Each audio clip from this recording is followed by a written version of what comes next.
vamos a presenciar la defensa de proyecto final de Adriana Melisa Sosa, quien va a obtener el título de ingeniera civil.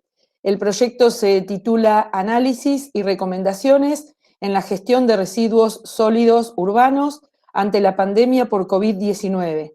Es tutor de este proyecto final el ingeniero Maximiliano Sacerdote y cotutora la ingeniera Claudia Dietrich.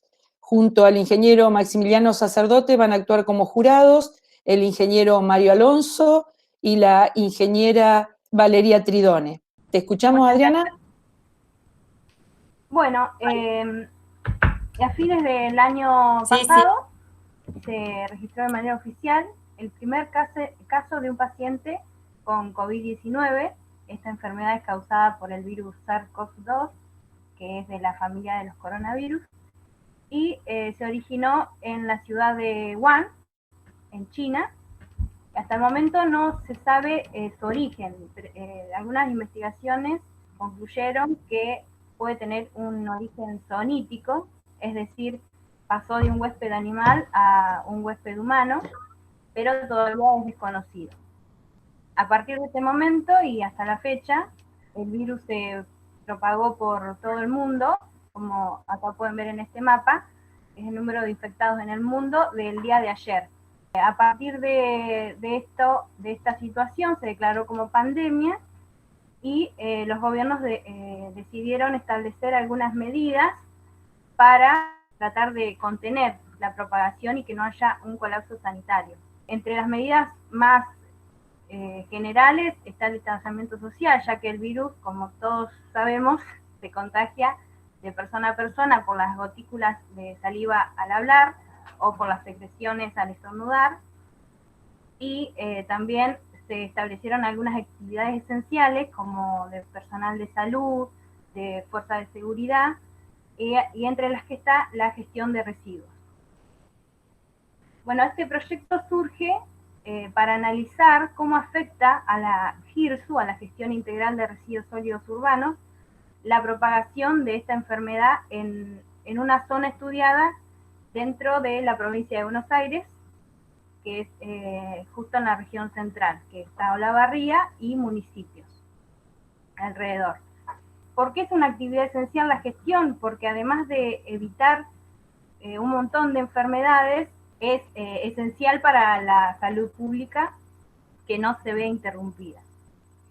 Y en base al análisis de diferentes parámetros que fuimos investigando, poder tener unas medidas de respuesta posible ante el avance del virus, porque hay mucho desconocimiento de si el virus puede permanecer determinado tiempo en la superficie de los materiales.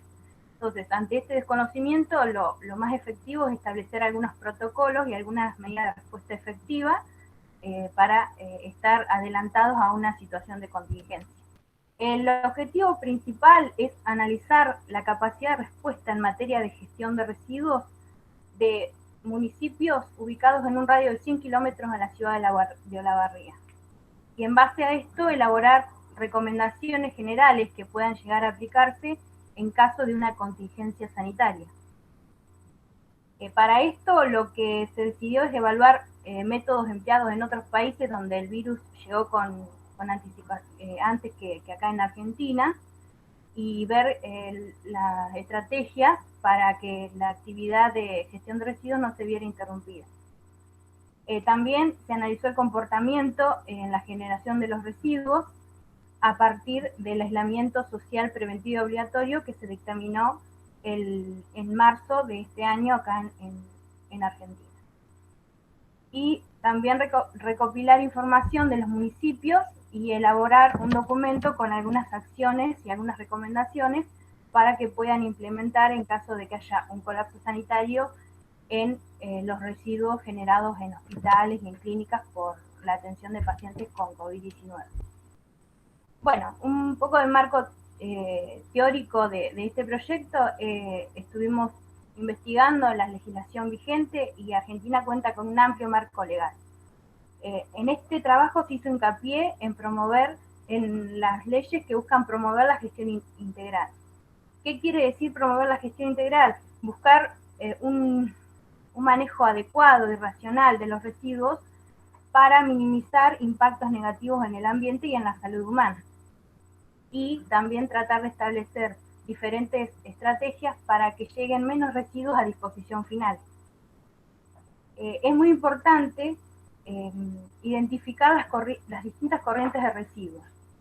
Por ejemplo, los residuos patogénicos son aquellos que tienen alguna característica infecciosa por contener agentes, microorganismos patógenos que pueden enfermar a las personas. Estos residuos los rige la ley provincial 11.347, que establece cómo es la manipulación y el tratamiento y la disposición final de los mismos. Dentro de los residuos industriales, tenemos industriales especiales e industriales no especiales. La diferencia entre ellos es que los especiales poseen sustancias o algún material en una composición tal que pueden afectar la salud y el medio ambiente. Y la ley que establece su gestión es la ley provincial 11.720. Para el caso de los industriales no especiales, son más asimilables a residuos domiciliarios, los que se generan en los hogares, con una fracción orgánica y una fracción inorgánica con parte de potencial para ser recuperado, como por ejemplo papel, cartón, vidrio. La ley que la regula es la 13.592. Un modelo de gestión de residuos puede consistir en 4 etapas generales: la generación, el transporte, el tratamiento y la disposición final. Dentro de la generación de los residuos, los domiciliarios, en general, se componen por un 50% aproximadamente de una fracción orgánica que puede ser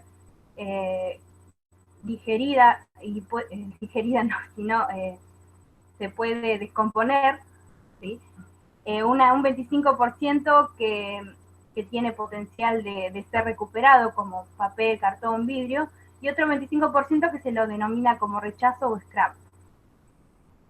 Los residuos industriales especiales, la ley establece que el generador es el que lo tiene que gestionar, o si no, contratar a alguien para que lo gestione, y los residuos patogénicos son los que más sufrieron la generación de residuos patogénicos en esta pandemia, porque hay una amplia tendencia a desechar mucho material descartable, mucho elemento de protección personal que utiliza el personal de salud cada vez que atiende a un paciente sospechoso o positivo de COVID. Entonces la generación va en aumento. En cuanto al transporte, la recolección puede ser de manera general, con camiones compactadores, o de manera diferenciada, donde se clasifican los residuos de acuerdo a su posterior valorización o tratamiento. Para el caso de sustancias peligrosas o de residuos patogénicos, hay que estar registrado en la autoridad ambiental para poder trasladar esos residuos. Bueno, el tratamiento de los residuos domiciliarios, la fracción orgánica se puede hacer compostaje o usar como material para generar biogás con biodigestores. Y la fracción inorgánica, parte de esa fracción se puede usar para reciclaje y que vuelva a circuito productivo como materia prima de diferentes procesos industriales. Los residuos patogénicos, los residuos especiales pueden tratarse por incineración, por destilación físico-química, y en la actualidad se está usando como CDR, que es combustible derivado de residuos, para la industria del cemento. Para el caso de los residuos patogénicos, lo que se hace es tratarlos por incineración con horno pirolítico o con autoclave.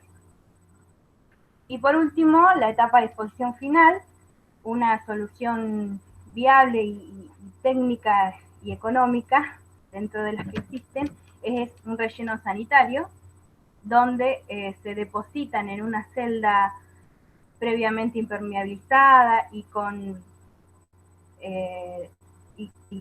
captación de líquidos lixiviados, producto de la descomposición de los residuos, y captación también de los gases generados, dentro de esta celda, de la tapa con suelo, y lo que es importante es que haya una adecuada gestión del mismo con controles medioambientales regulares para corroborar que realmente no haya una contaminación hacia el ambiente. Bueno, el concepto de gestión integral de residuos es abordar la problemática ambiental como un todo y no como etapas separadas. Entonces, este concepto de jerarquía me da las prioridades que tengo que tener en cuenta en lo que es la gestión. Como primera medida es prevenir, intentar que no se genere ese residuo o minimizar la generación. Luego el aprovechamiento y darle valor a esos residuos para tratar de que vuelvan al circuito productivo. En caso de que no se pueda, hacerle un tratamiento para quitarle todo lo que sea peligroso o dañino para el ambiente y como última instancia llevarlos a disposición final. Mientras menos residuos lleguen a disposición final, mayor beneficio va a ser para el medio ambiente. Otro concepto importante es la economía circular, que genera muchas ventajas en comparación al consumo lineal de ahora, que es usar y desechar.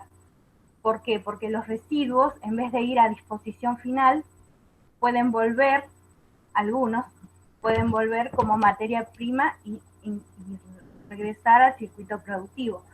Esto me ocasiona un ahorro en los recursos naturales, beneficios económicos, las empresas dejan de tener esa dependencia por materia prima nueva, diríamos, no reciclada, también innovación y crecimiento económico.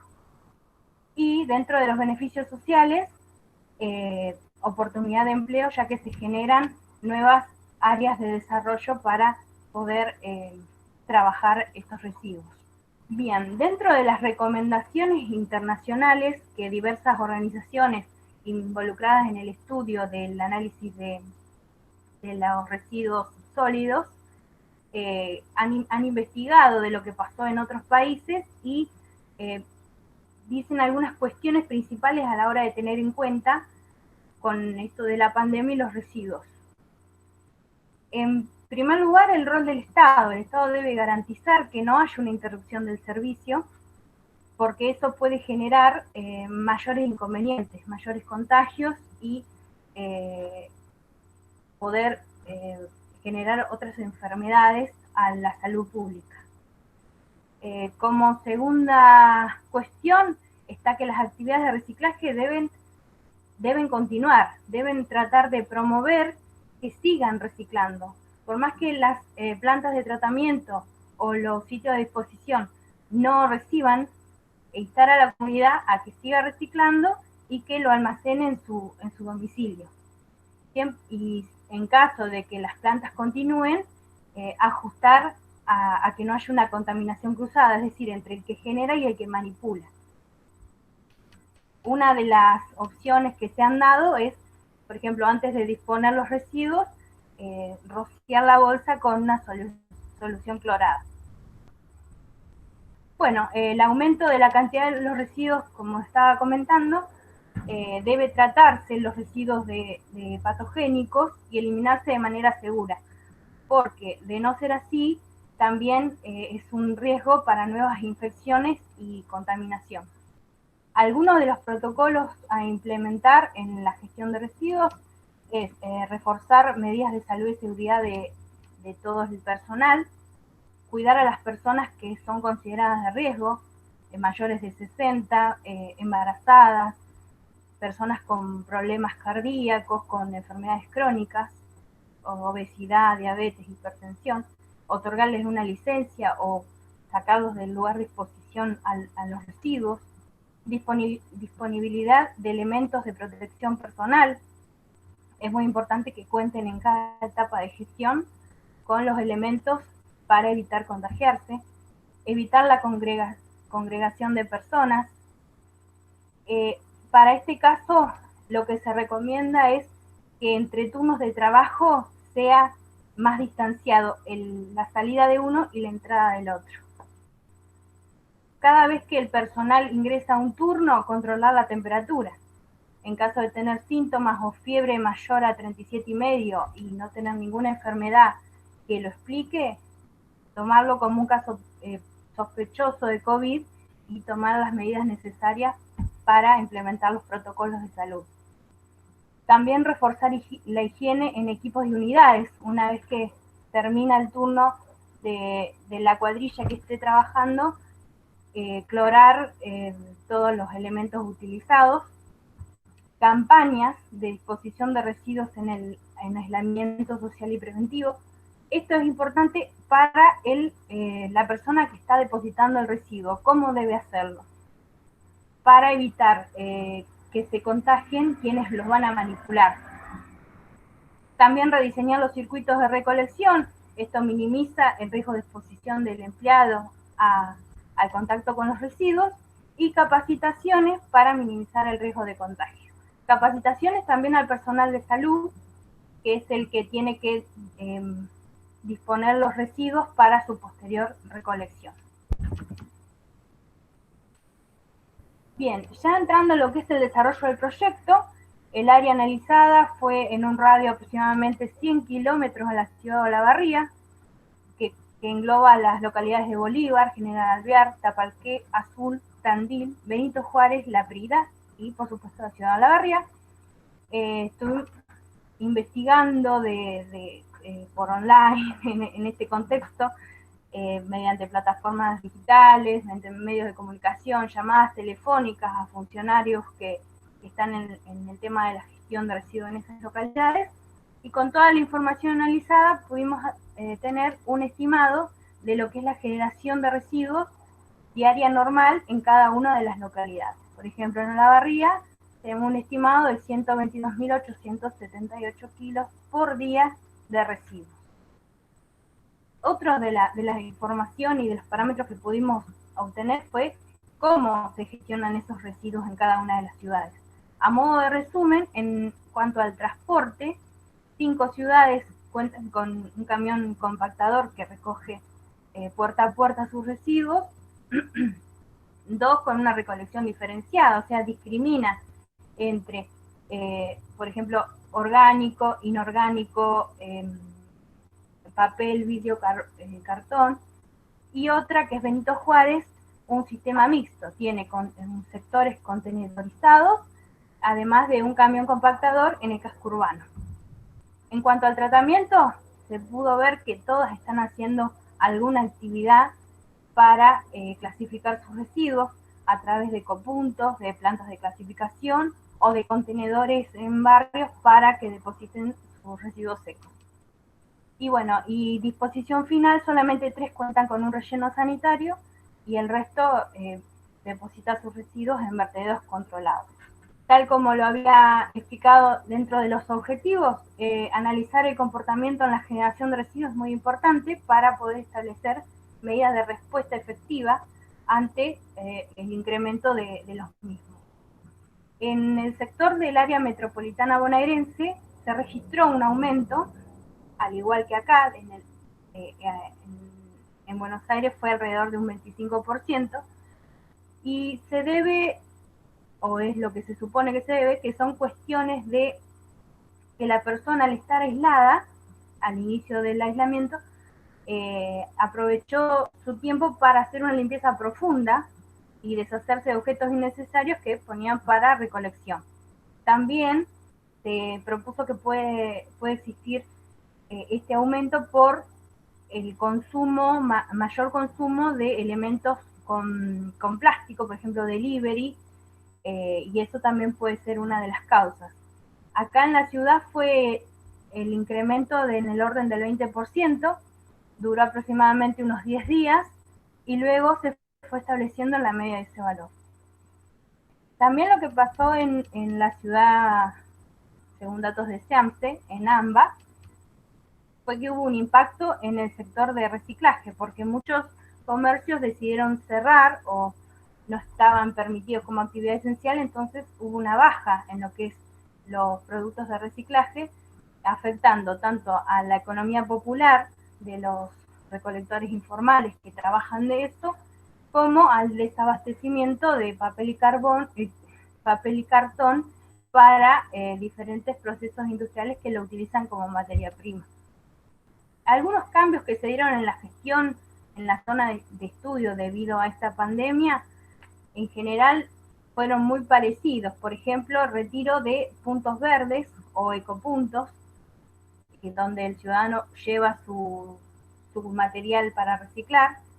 Hubo una disminución en la frecuencia de recolección en algunos lugares, a veces por falta de personal y en otras para desalentar que el vecino siga deshaciéndose de muchas cosas innecesarias. Y en tal caso, por ejemplo, Benito Juárez, lo que pasó es que los contenedores no daban abasto y estaban rebalsados, originando un montón de problemas.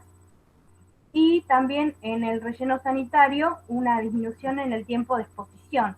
O sea, se tapaba con mayor frecuencia los residuos depositados ahí. En Tapalqué únicamente se paralizaron las actividades en la planta de clasificación, pero se siguió gestionando la fracción orgánica. En los demás lugares donde tienen planta de clasificación directamente pararon las actividades, al menos al inicio del aislamiento, ¿no? Bueno, algunas estrategias de gestión en ciudades por emergencia por COVID-19, se conformó acá en Argentina un comité de crisis donde se evaluaron, mirando al exterior lo que había sucedido, algunas estrategias en caso de que se produjera una contingencia sanitaria. Algunas de ellas son el traslado de residuos patogénicos entre jurisdicciones. Si una de las localidades se ve afectada por mucha generación y no tiene cómo tratar, llevarlo a otro lado para su tratamiento. El uso del centro de tratamiento de residuos industriales. También hubo un parate en la industria al principio al principio del aislamiento, y esto provocó que estas plantas de tratamiento de residuos industriales tuvieran capacidad para tratar los residuos patogénicos, así que esa es otra de las estrategias. Y establecer protocolos de gestión de residuos en sitios de aislamiento colectivo. Informar al personal cómo deben gestionarse, de tiempos de almacenamiento antes de la recolección, y que la recolección también sea diferenciada a lo que es los residuos sólidos urbanos, que directamente se recolecten y se lleven a disposición final, a relleno sanitario en tal caso. En el plano internacional, investigué sobre dos ciudades que me parecieron fueron las más significativas, por ejemplo, en donde se originó el virus, en Wuhan, en China, que registraron un aumento en el orden de 300% de residuos hospitalarios. Colapsó totalmente el sistema sanitario, tuvieron que construir plantas de tratamiento en CEA para poder tratarlos, porque si no los residuos esos generaban muchos problemas. Y en base a todas estas consecuencias, algunas de las enseñanzas que les dejó esto fue que es recomendable disponer de una capacidad de reserva en el relleno para en caso de contingencias como estas donde no tienen dónde tratar esos residuos, poder depositarlos allí. Capacitar al personal para situaciones similares, porque lo que a veces pasaba es que en el hospital se desechaba todo como infeccioso, entonces sobrecargaba la capacidad del hospital para tratar esos residuos. Y también contar con instalaciones móviles que puedan trasladar para tratar como respaldo para situaciones análogas a esta. En España sucedió parecido, hubo un aumento en el orden de 350 de residuos hospitalarios, y algunas de las estrategias fue habilitar vehículos que no son habituales en el traslado de patogénicos para favorecer la máxima celeridad a la hora de trasladarlos.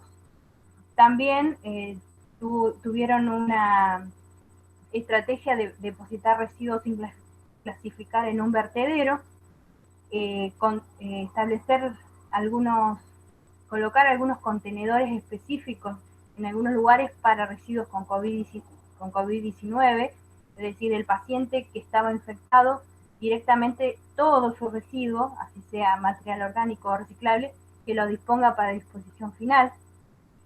Y lo que sí hicieron muy importante es fomentar para que la gente siguiera reciclando. Entonces las plantas sacaron el sistema manual de separación de los residuos y solamente dejaron el sistema automatizado.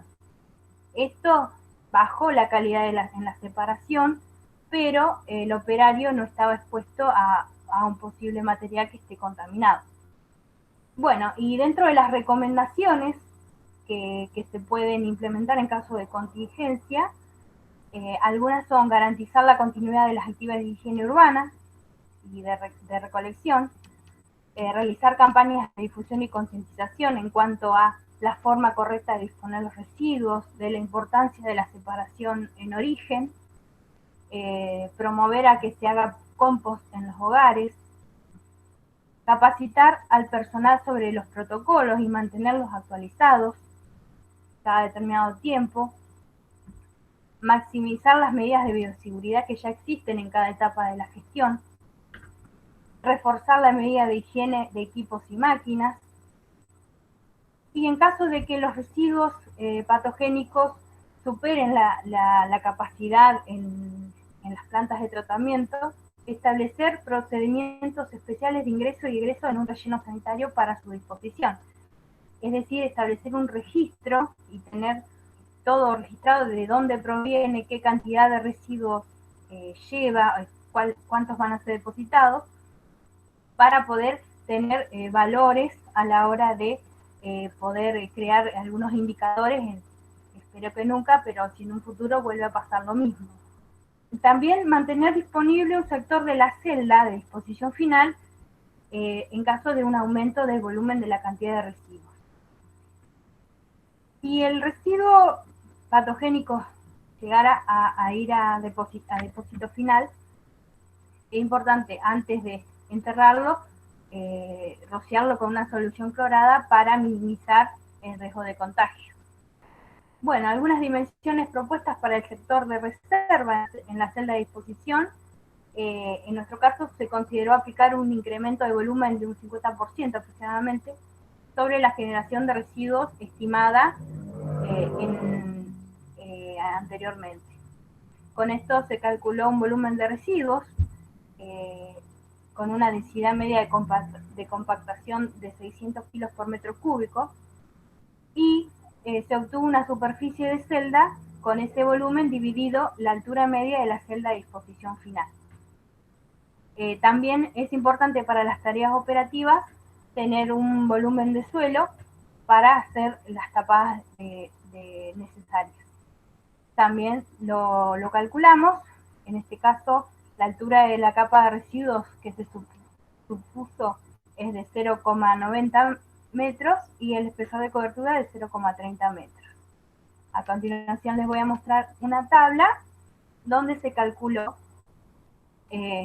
estos datos. Este es un estimativo con un 50% de aumento de residuos por situación de pandemia. Por ejemplo, en el caso de Olavarría, se necesitaría para ese volumen una superficie de 25,6 metros cuadrados por día disponible para esos residuos. Cosas a tener en cuenta, que los trabajos de impermeabilización del suelo de la celda de disposición final se deben realizar con una previsión de 60 días. Y algunas sugerencias a la hora de impermeabilizarla es la colocación de geomembranas aprobadas para el fin. ¿Para qué sirve la geomembrana? Bueno, para evitar la infiltración del líquido lixiviado, del líquido que se genera por la descomposición de los residuos, hacia el agua subterránea, contaminándola.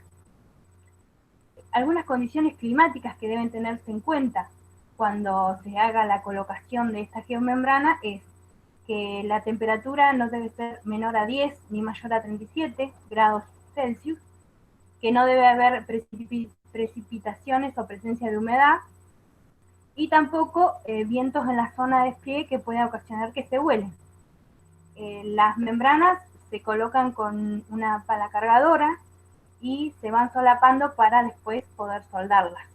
Lo que pueden ver acá es que se le colocan montículos de tierra una vez extendidas o bolsas con tierra para evitar que se vuelen y que produzca algún accidente. Bueno, una metodología operativa en la celda de relleno sanitario: el camión llega al recolector, deposita los residuos y con una topadora sobre orugas se ingresan hacia la celda, distribuyéndolo en espesores no mayores a 30 centímetros. Una vez que se llega a la cota final de la celda, se cubre con una capa de suelo del lugar de unos 20 centímetros de espesor como mínimo, para minimizar el ingreso de lluvia, evitar la emanación de olores y que haya menos insectos y roedores que pueden traer enfermedades. Como conclusiones finales en este proyecto, en los municipios analizados, las decisiones, se evidencia que la toma de decisiones o de medidas en cuestión de materia de residuos fue de manera independiente y no coordinadamente a nivel regional. Esto, si hubiera sido un poco más a nivel regional, podría haber tenido beneficios, por ejemplo, compartir información, obtener algunos indicadores y a su vez lograr a futuro, ¿no?, poder trabajar coordinadamente para un bien común, como es, por ejemplo, el tratamiento de los residuos reciclados. También se evidenció la importancia de las campañas de educación.